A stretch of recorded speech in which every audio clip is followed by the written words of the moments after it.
किले में पप्पू हूँ विरोध நடவடிக்கை யார் பாலகராயிட்டாங்க கையில் நெல்லில் அம்பு செஞ்சாதானே சொல்றது கமெண்ட் இருக்க முடியா தூக்கி அடிச்சிரு மக்களே देश की सभी सरकारें நாம கூட நல்லா தான் இருக்கோம் திடீர்னு காசு வந்து மெதுவா பேசுங்க என்ன சொல்லுவேன் என் உள்ளம் தாங்கல மெத்த வாங்குனே என்னடா இது நம்ம முதல் மாண்பு செல்போன்ல கேக்குற பாட்டை நீ போட்டுட்டு இருக்க ஏனே எதுக்கு பர்டிகுலரா இந்த பாட்டை ப்ளே பண்ணி கேட்கணும்? அடே நம்ம முதல் மாண்பு என்னதான் காஸ்ட்லியான மெத்தையை வாங்குறதுக்கு வசதி இருந்தாலும் தூக்கத்தை மட்டும் வாங்கவே முடியலையா? ஆமா, எதுக்கு அவர் தூக்கம் இல்லாம தவிக்கிறாரா? அடே சிபிஐ நினைச்சாவே அவருக்கு தூக்கமே வரலையா? அப்படியே கண்ணை முன்னாலும் கனவுல சிபிஐ வந்து நிக்கிதான்டா, கண்ணை திறந்து பார்த்தாலும் சிபிஐ பயமுறுத்திக்கிட்டே இருக்காண்டா. அண்ணாத்தா உண்மையா சொல்றா? ஆட என்னடா இப்படி கேட்ட? அவங்க பேர பிள்ளைங்க A for apple, B for ball அப்படின்னா சிரிக்கிறாராம். ஆனா C for அப்படின்னாவே காதை பொத்திக்கிறாராம்டா. ஏன்னா CBI அப்படின்னாலே அவருக்கு வேற மீனிங் கேக்குதா? எப்படி? Cனா சிக்கல், Bனா பிபி, ஐனா ஐயோ ஐயோ என்னன்னு சொல்றீங்க? அட ஆமாண்டா, ABCDன்ற 26 எழுத்துல CBI அப்படின்ற 3 எழுத்தை மட்டும் தூக்கிடலாமா அப்படின்னு நம்ம பள்ளி கல்வித்துறை மாண்பு கிட்ட ஆலோசனை பண்றாராம்.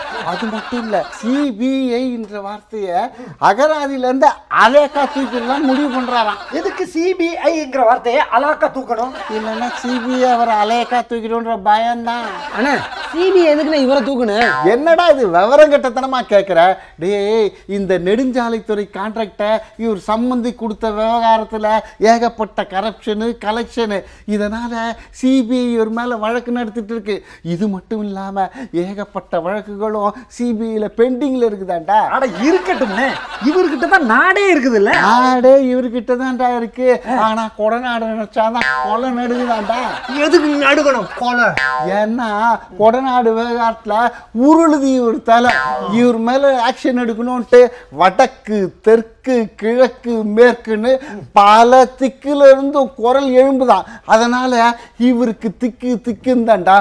ஏய், இவர் நடந்து போகும்போது அவர் நிழலை பார்த்து அவரே பயப்படுறாராம். ஏனே இப்பெல்லாம் குழந்தைங்களே நிழலை பார்த்து பயப்படுறது இல்ல, நீங்க அவரு நிழலை பார்த்து பயப்படுறாருன்னு சொல்றீங்க? அது வேற ஒண்ணும் இல்லடா, பின்னால வர்றது நம்மளோட நிழலா இல்ல நிழலா ஃபாலோ பண்ற சிபிஐ நினைச்சு பக்கு பக்குன்னு இருக்காண்டா. ஏனே கொடநாட்டு விவகாரம் எங்க மேல சுமத்தப்பட்ட வீண் பழி, அத நாங்க சட்டப்படி சமாளிப்போம்னு சட்டக்காலரை தூக்கி விட்டு சவால் விட்டாரே. சட்டக்காலரை தூக்கி விட்டு சமாளிச்சாரா?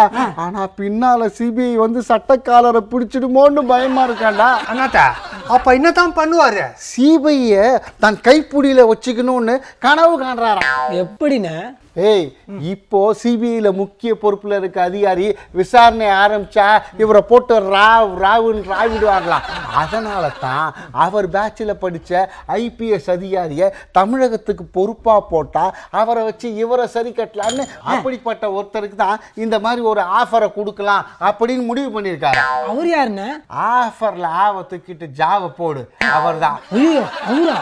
ஏன் அவருக்கு என்ன? அவரு சூரிய கட்சி ஆட்சியில் இருக்கும்போது உளவுத்துறையில பில்லரா இருந்தாரு, டெல்லியிலையும் பவரா இருந்தாரு. அப்படி இருந்தோம் 2G விவகாரத்துல சூரிய கட்சி குடும்பத்தை தொங்கல்ல விட்டுட்டு திகாருக்கு வாழ்த்தி வழி அனுப்பிச்சிட்டு இவர் எஸ்கேப் ஆயிட்டாரு. ஓ, அவர் ஆலயத்து பில்லரெல்லாம் ஆட்டங்காண வச்சவருன்னு சொல்ற? ஆமா. அப்ப அவரை நம்புறது மண் குதிரை நம்பி ஆத்துல இறங்குற மாதிரி சொல்ல வர? நான் எங்கன்னு சொன்னேன்? ஏய், நீ சொன்னதா நான் நினைச்சுக்கிட்டேன்டா. அவரைத்தான் தமிழக காவல்துறை தலைவராக மைண்டில் ஃபிக்ஸ் பண்ணிவிட்டு டெல்லிக்கு 6 பேர் கொண்ட லிஸ்ட்டை அனுப்பிச்சிருக்காராம். ஆனால் அந்த லிஸ்ட்டில் முதல்ல இவர் பேரை தான் எழுதியிருக்காராம். அவர் அந்த போஸ்டிங் கொண்டு வந்தால் நம்மளை காப்பாற்றிடுவாருன்னு கன்ஃபார்மாக நம்புகிறாராம். ஆனால் அதில் ஒரு முக்கியமான விஷயத்தை பாரு, இவர் பேட்சில் இருக்கவர் அங்கே இணை பொறுப்பில் தான் இருக்காங்க. ஆனால் டெல்லியில் தலைமை பொறுப்புக்கு கூடிய சீக்கிரமே வேற ஒரு அதிகாரியை கொண்டு வர போகிறாங்களாம். ஓ, மெயின் சுவிட்ச் அங்கே இருக்கா? அப்போ இவர் பேச புரிவாங்க போல இருக்குதா? ஆடே அடிக்கல, அதுக்குள்ள தலைக்கறி எனக்குன்னு தம்பட்ட அடிக்கிறாரு.